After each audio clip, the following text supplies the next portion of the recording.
तो स्टूडेंट्स, पिछले लेसन में हमने डिस्कस किया था कि एक बैट्समैन किन किन तरीके से आउट हो सकता है। कट एंड बॉल बताया था, कॉट बोला था, स्टंप्स बोला था, हिट द बॉल बताया था, हिट विकेट बताया था, ऑब्स्ट्रक्टिंग द फील्ड वगैरह वगैरह। आज हम करेंगे कि नो बॉल कब कब होता है क्रिकेट में। नो बॉल, ये शॉर्ट आंसर टाइप 2 नंबर या 3 नंबर के क्वेश्चंस आपको एग्जाम में पूछे जा सकते हैं। छोटी छोटी बातें हैं, लेकिन जो अगर तो पैटर्न CBSE पैटर्न आता है आपको पेपर में, तो आपको नंबर ऑफ क्वेश्चन ज़्यादा हो जाएंगे, कंटेंट कम लिखना पड़ता है, लेकिन 30 to 40 क्वेश्चन जो है उसमें होते हैं, मल्टीपल चॉइस भी होते हैं। लेकिन जब तक आपको डिटेल पूरी मालूम नहीं होगी तब तक आप उन क्वेश्चंस का रिप्लाई नहीं कर सकते हैं। तो शॉर्ट क्वेश्चन पूछे जाते हैं CBSE पैटर्न में। डे टू डे लाइफ से जुड़ी हुई बातें पूछी जाती हैं। जैसे किसी गेम के बारे में पूछा तो ज़रूरी नहीं है कि वो आप कहेंगे जी आउट ऑफ सिलेबस आ गया, वो पूछ लेंगे जी बताइए जी नेक्स्ट वर्ल्ड कप क्रिकेट का कहाँ हो रहा है, तो आप कहेंगे जी हमारे सिलेबस में नहीं है। तो वो क्रिकेट से जुड़ी हुई बात है तो वो पूछ सकते हैं। तो नो बॉल जो है, जब बॉलर बॉलिंग करते हुए एक क्रीज होती है, पॉपिंग क्रीज बोलते हैं, बैट्समैन की भी होती है और बॉलर की भी होती है।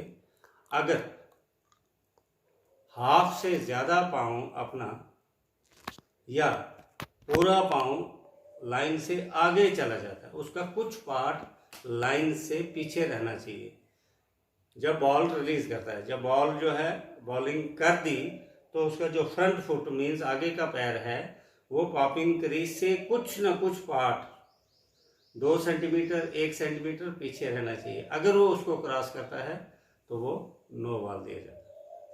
एक बहुत पुराना नो बॉल है कि फर्स्ट ओवर किसी टूर्नामेंट का, किसी मैच का first bowler first over first ball करने के लिए जब जा रहा है, अगर वो अंपायर से परमिशन नहीं लेता है तो नो बॉल दिया जाता है। अदरवाइज बॉलर को अंपायर के पास जाने पड़ता है कि मैंने जी दाएं हाथ से बॉलिंग करनी है, राइट साइड से करनी है, लेफ्ट साइड से करनी है। अगर राइट साइड से करनी है तो उसको बोलते हैं right arm over the stump, left side से। और अगर उसने राउंड द स्टंप करनी है तो फिर वो अंपायर के राइट साइड से बॉलिंग करने के लिए जाएगा। अगर लेफ्ट हैंड से कर रहा है तो उसने बताना है अंपायर को कि मैं लेफ्ट हैंडर हूँ, मैंने लेफ्ट, लेकिन एक ही बार बताना है पहली बॉल। जब पहली बॉल पहले ओवर की बॉलर करने के लिए जाता है तो उसको अंपायर को बताना पड़ता है, नहीं बताया तो नो बॉल होगा।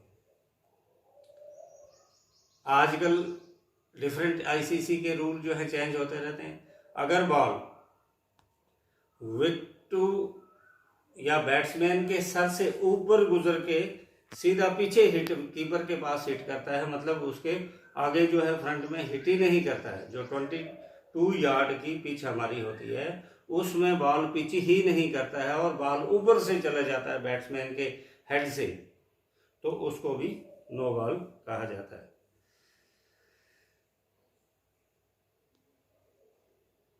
अगर बॉलर बॉलिंग करता हुआ आ रहा है और उसका कुछ पार्ट बॉलर वाली साइड में जो स्टंप्स हैं उनके साथ लगकर बेल्स नीचे गिर जाती हैं बॉलर के वजह से, बॉलर की बॉलिंग एक्शन की वजह से अगर बेल्स नीचे गिर जाती हैं तो तब भी नो बॉल दिया जाता है। अगर लेग साइड में 5 खिलाड़ियों से कम रखे हुए हों, आपने जब बैटिंग करते हैं तो आपने देखा होगा कि लेग साइड में, पिच के लेग साइड में और राइट साइड में जो है वो ऑन साइड हो गया तो लेग साइड हो गया। लेग साइड में 5 से कम जो है फील्डर्स आप नहीं रख सकते हैं। ये कुछ रूल्स, फील्ड रेस्ट्रिक्शंस लगाई हुई होती हैं। अगर कहीं अंपायर ने पाया कि 5 से कम है खिलाड़ी तो उस सूरत में भी नेगेटिव बॉलिंग या नो बॉल दिया जाता है।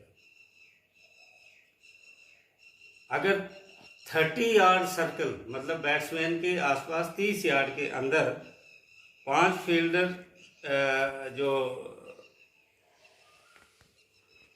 3 फील्डर से ज़्यादा रखे हुए हों तो तब भी नो बॉल दिया जाता है।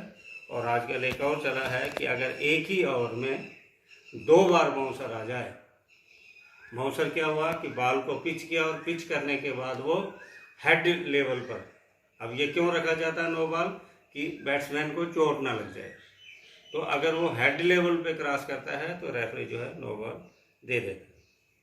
तो this was about no balls in cricket. अब top 10 most popular cricket tournaments in the world में 10 कौन से इंपॉर्टेंट क्रिकेट के टूर्नामेंट होते हैं? ICC World Cup, ICC Champion Trophy, 2020 World Cup, Asian Series, Champions League 2020, Indian Premier League जिसको IPL भी कहते हैं, बहुत पॉपुलर है ये, NatWest series, Border Gavaskar trophy, Asia cup, Commonwealth Bank series वगैरह वगैरह। ये इंटरनेशनल लेवल के टॉप मैचेस हैं। अब जो डोमेस्टिक है, जो घरेलू क्रिकेट में, वो कौन कौन से इंपॉर्टेंट टूर्नामेंट हैं? सबसे इंपॉर्टेंट है Ranji trophy, Vijay Hazare trophy, Deodhar trophy, Irani cup, Duleep trophy, Syed Mushtaq Ali trophy, senior women's T20 challenger trophy, senior women's one day league, senior women's one day champion, senior women's one day challengers trophy, Indian women premier league. इसके अलावा भी कुछ है, लेकिन ये खास टूर्नामेंट आपको मैंने बताए। मैं बार बार आपसे कहता हूँ कि जब कभी आप मौका मिलता है आपको मोबाइल फ़ोन पर ही सही या टीवी पर ही सही कभी मैचेस देखने का, तो उसको ज़रूर देखिए, खासकर वो लोग जिनका जो गेम नहीं खेलते हैं। जब आप ऑडियो और विजुअल दोनों मिलकर लेंगे तो ये बहुत सी बातें आपको मैचेस देख कर ही मिल जाएंगे, बजाय इसके कि आप खाली जो है थ्योरी को पढ़ते जाएंगे। तो ये चीज़ें जो है आपको पढ़ने में आसान लगेंगी, लेकिन ऐन वक्त पे आपको भूल जाएंगी। तो इसको